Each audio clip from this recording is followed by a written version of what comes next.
deal with what happened on April 16th. But it is still, I still try to keep it on the back of my mind and not make it the main point.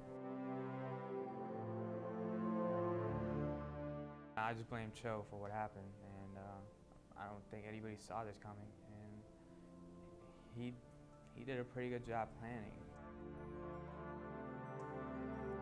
It strikes me every time I think about it.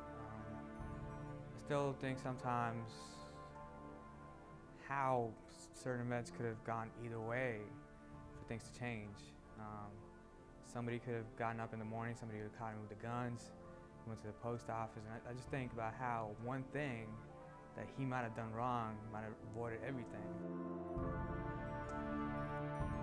I did wake up and see him walk out the door in the morning, but I didn't see anything out of the ordinary. I saw him 5 o'clock in the morning in the bathroom, and it just looked like his normal day. He was planning to do normal stuff.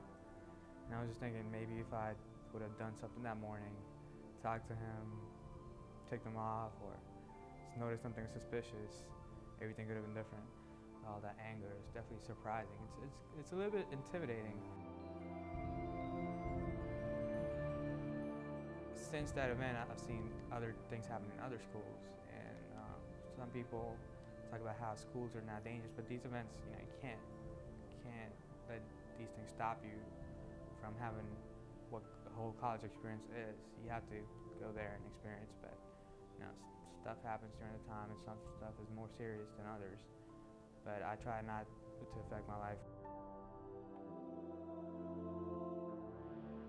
The experience was definitely eye-opening about how people behave and how they can go to extremes if they don't have an outlet to talk to. I think he isolated himself so much that one day he just thought there was no way he could get rid of it, and the only way he could was from what he did. The thing I learned from this the most would be that make sure you communicate with everybody who's around you. Make more friends.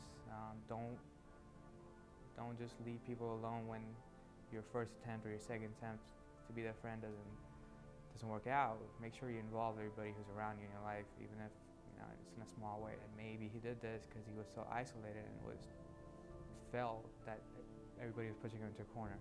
Talk to everybody who's around you, involve everyone, and make more friends.